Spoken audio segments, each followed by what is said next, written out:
Welcome back to the mini performance workshop, and look what's home.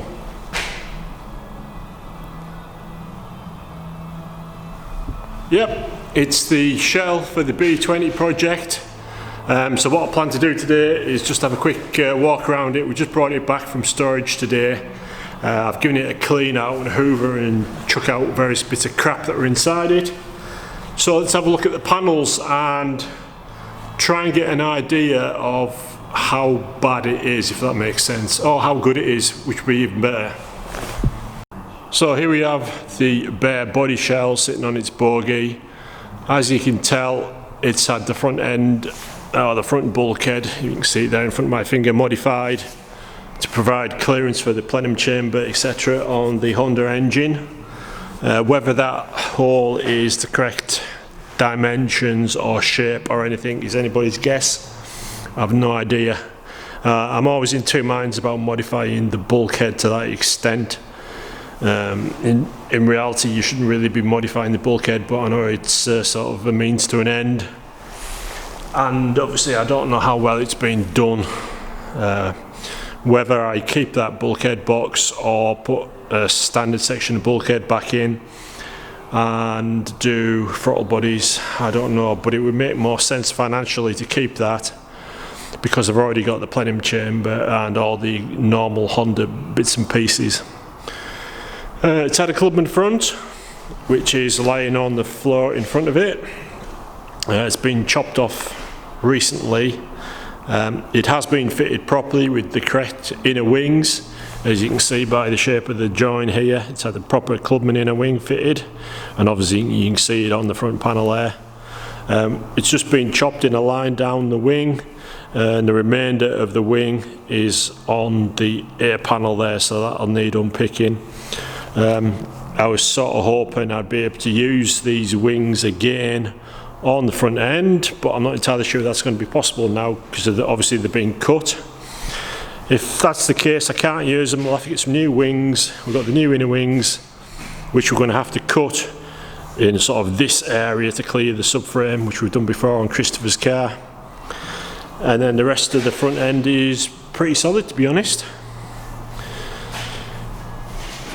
Obviously this pair sitting here is the boot lid and the bonnet. The boot lid's been modified and it doesn't have the mounting points for the number plate illumination, for the number plate lights. But apart from that, it looks pretty solid, to be honest. What it's like when it gets rubbed down, etc., I don't really know yet though. Okay, moving to the inside, there's that bulkhead box again. It's all pretty much standard fare. It doesn't look too bad actually. When you look at the rear floors underneath where your backside would be, it looks as though the floor's slightly bulged up, and this entire interior appears to have been sprayed with some almost like undercoating. It's not like smooth paint. I think it's been red originally, a different shade of red, and then it's just had this stuff sprayed on top and then a coat of red, this metallic red on top of that. So it's pretty rough and ready. There is a few bits that don't look too good in the rear arches over there. You can't really see them. And then if I reposition, and when you look at the rear arch here, this red paint, as I described it, this underseal, was all bubbly. You can sort of see it looking a bit bubbly when I shine me light on it. If you can get the, well, it's hard to see, but you can see it down there how bubbly it looks.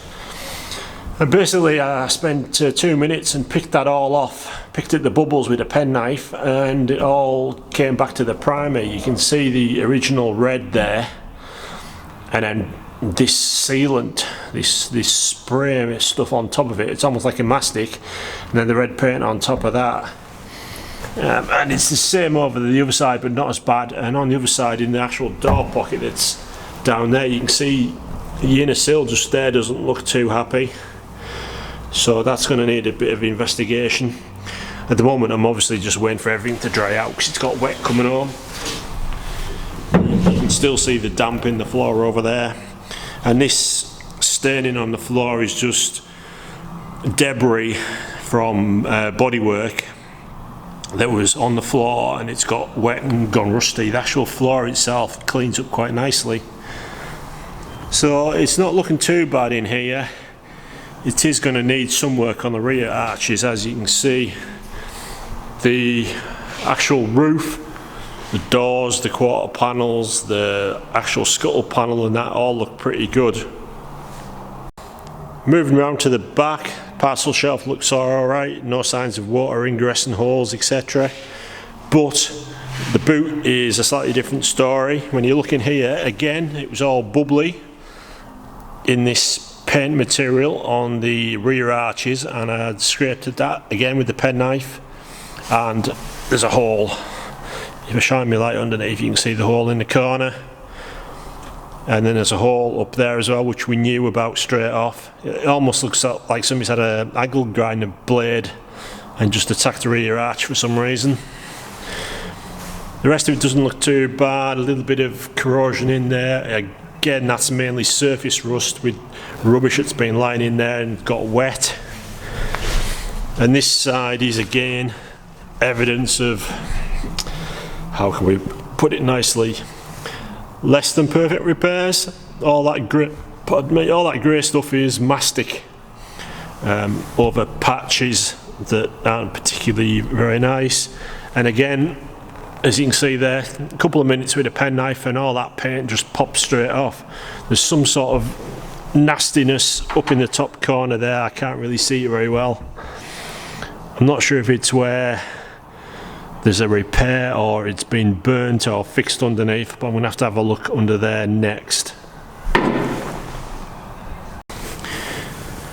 Looking underneath, you can see there's a hole in the battery box just there in the centre of the screen, and you can notice that the rear valance is absolutely knackered. I've already got a replacement one of those ready. Further looking underneath, looks pretty sound again. Just there, if the camera will pick it up, there's evidence of this paint flaking, this overseal. But generally, I mean, that battery box is looking a little bit cruddy underneath, but it's not that bad. But obviously this rear valance is absolutely shot, so it's coming off. Inside the rear wheel arch, you can see there's been work going on, trying to clean up whatever, and it's just been left and surface rust's got in there. They're probably cleaning it, and that's when they went through the metalwork. Yeah, it's looking pretty ropey, to be honest, but we'll see what it's like when it's cleaned up. It's mainly this outer face that's got wet. Oh yeah, and there was a hole there, you can see, if it'll pick it up, that was where there's one of the bobbles in the paint underneath on the inner wing or inner side of the rear wheel arch. And yeah, I found that just with my penknife. So yeah, that's looking pretty ropey, but that is mainly surface rust caused by the metal being exposed. But we'll see once it's blasted and assessed.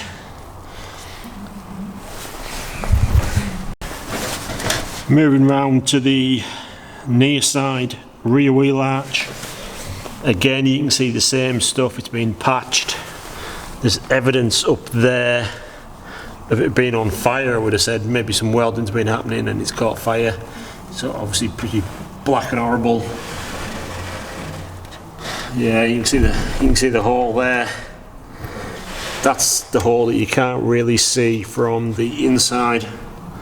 So this, well, perhaps both arches are going to need an extensive amount of work.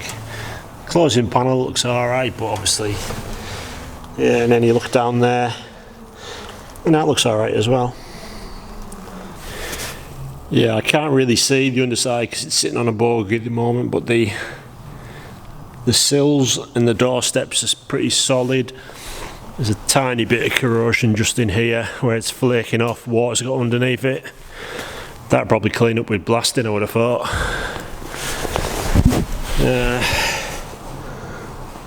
you can just see, obviously there's been a bit in there, it's all covered over. How solid that is, I don't really know. And then the front lower bulkhead looks alright as well, from what I can see so far. Doesn't look too bad. There's little bits where something's been happening at some point in the past. But when you buy these projects, you never really know what you're getting until you start digging into it. That's why it always pays to have a good body shop on board. Let's have a look at the roof inside. Yeah, that doesn't look too bad. It's just all the, what is it, like the Hessian sacking, sound deadening stuff has all come off, been peeled off, but it's not rusty or anything. It's just glue and nastiness under there at the moment. But that'll all clean up, well, to the extent that it needs cleaning up.